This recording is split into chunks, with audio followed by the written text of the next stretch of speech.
Bonjour mes amis YouTube. Donc je suis là pour votre guidance pour la pleine lune de ce mardi 8 novembre, une pleine lune en taureau. Cette pleine lune est accompagnée d'une éclipse solaire totale qui va se produire peu après 13 heures et qui durera quelques minutes. Les énergies qui pourra générer de l'anxiété, de l'instabilité et de l'insécurité. Tous les signes ressentiront des effets de cette lune. Cette énergie vous forcera à regarder certaines choses en face pour remettre des choses en place. Donc profitez de cette pleine lune. Pour notre guidage, nous, aujourd'hui, j'utilise l'oracle de la lunologie. Donc j'ai laissé tomber 3 cartes pour la période de cette pleine lune et 4 cartes pour sa phase décroissante. Suite à ça, j'ai laissé tomber une carte du tarot des rêves de Gaïa pour voir l'énergie qui vous accompagne durant cette période. Donc, on a demandé une carte. Qu'est-ce qui s'éloigne et que je dois pardonner? Première carte. Donc, abandonnez-vous au divin. Donc, il y a certainement beaucoup de choses à laisser derrière vous. Car là, on vous dit bien de lâcher prise et de laisser l'univers se charger de la situation. Hein. Prenez le temps, vous, de méditer, de vous relaxer, de reprendre confiance en vous. Peut-être avez-vous aussi besoin d'avoir une certaine tranquillité parce qu'en fin de compte, avec la pleine lune en taureau, là, on dirait que vous êtes convaincu d'avoir raison, que l'autre a tort, vous prenez tout... en fin de compte, je pense que là, vous êtes vraiment... Le taureau est terre à terre, il sait ce qu'il veut, il voit les choses en place, mais... il y a besoin là de mettre ce que vous rêvez dans la réalité. Et là, on vous demande justement, à cette occasion-là, par rapport à cette pleine lune, et bien là, vous pouvez essayer de vous relaxer. Ça ne va pas être évident parce qu'il y en a qui vont regarder les choses en face et ça ne va peut-être pas à peu près leur plaire, mais cette pleine lune est là vraiment pour vous faire ouvrir les yeux sur certaines choses. Hein. Ça engendrera peut-être quelques chagrins, quelques déboires, mais la réalité sera telle que vous ne pourrez pas passer à travers ces choses-là. Donc là, on vous demande vraiment de lâcher prise. D'accord? De lâcher prise. Je pense que cette lune, ne faites rien qui vous paraîtrait un petit peu déconvenable pour votre vie. D'accord? Donc, qu'est-ce que vous montre la lumière de la pleine lune? Équilibrer spiritualité et sens pratique. Voilà. Avec la pleine lune, vous avez des résultats dans ce que vous allez entreprendre ou ce que vous pouvez faire. D'accord? Ne vous inquiétez pas. Lâchez prise. Pour moi, là, il y a une lâcher prise totale. Avec la dernière carte, qu'est-ce qui vient ensuite? Travaillez sur vos peurs. Bon, donc... avec la nouvelle lune, écoutez, là, il faut vraiment faire table rase du passé et voir qu'est-ce qui va pouvoir se reconstruire, hein, l'efficacité que vous allez avoir pour poursuivre votre chemin dans dans une énergie positive. Oui, c'est ce qu'on me dit là. Là, il faut vraiment vous poser là, hein, parce que cette pleine lune, elle est vraiment, elle sera ravageuse pour quelqu'un s'il y a de l'action. Donc, justement, essayez de tempérer, d'accord? De tempérer là. Je pense qu'il faut absolument vous laisser glisser, d'accord? Ça serait mieux de se laisser glisser, hein, et d'attendre que cette phase soit passée pour bien analyser tout ce qu'il y a à analyser pour ensuite prendre des décisions sur quoi que ce soit. D'accord? Vous allez ouvrir les yeux sur certaines choses. Mais là, l'action se fera après. Moi, je pense que l'action peut se faire qu'après. D'accord? Essayez de bien comprendre ça surtout. Hein, d'accord? Donc, on va découvrir, découvrir les 4 cartes de la phase décroissante. Donc, là, la première carte, c'est un problème personnel va se résoudre.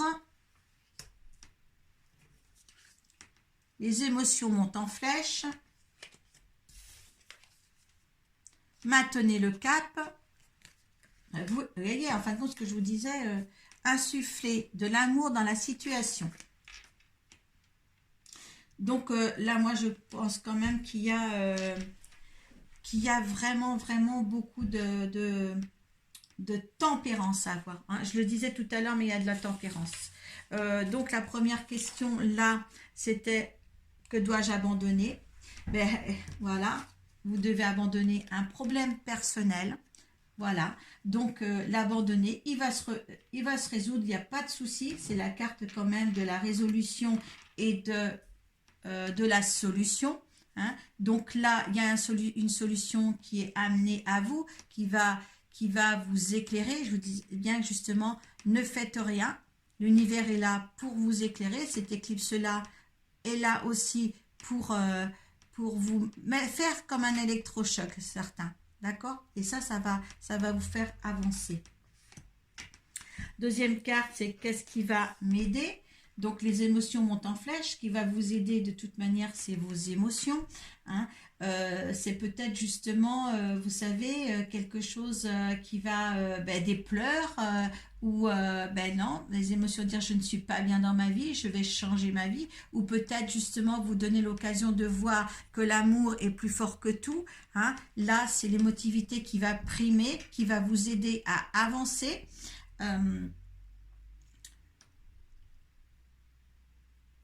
Là, je vois qu'il y a un éclat comme une foudre. Comme une foudre, ça va être vraiment fulgurant. Et vous allez là, avec ce qui va se passer, en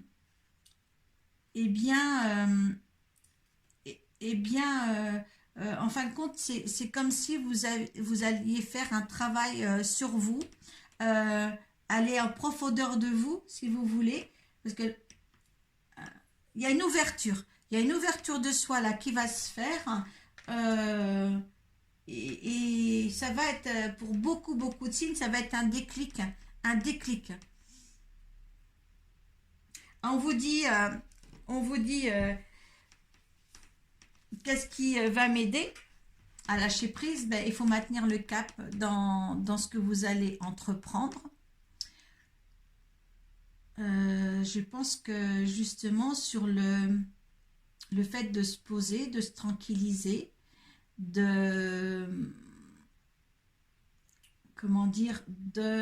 s'entendre, hein, et d'avoir une décision qui va se faire dans l'esprit, dans le cœur, et bien là, quand vous l'aurez pris, justement, maintenez la bonne direction, cette direction-là. Ne changez pas cette direction pour arriver à un résultat souhaité.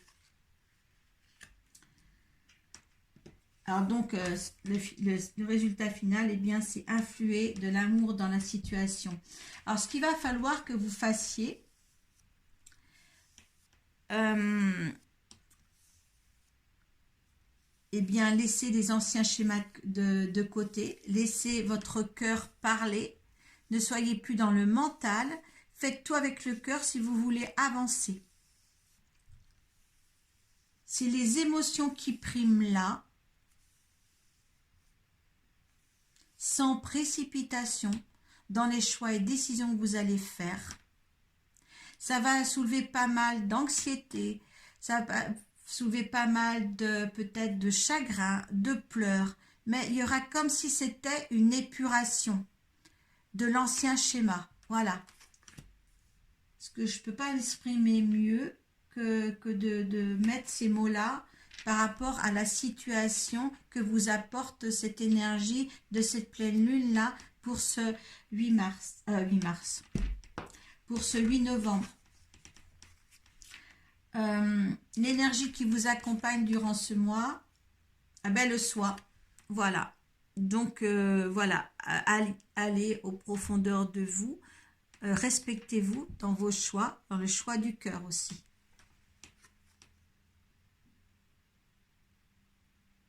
Vous avez vu les colombes qui s'envolent là, une légèreté. Ah, il y en a qui vont passer un cap comme ça. Allez, on va lire ensemble cette carte. Je prends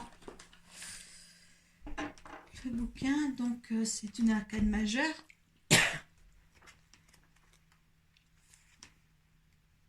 Excusez-moi parce que je suis un petit peu fatiguée en ce moment.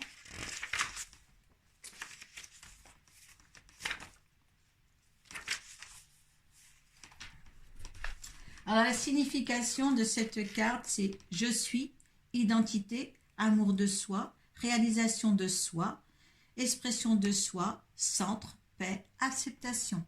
Vous voyez qu'il y a quand même beaucoup de choses, des coordonnances avec le tirage qu'on voilà, qu'on a découvert ensemble.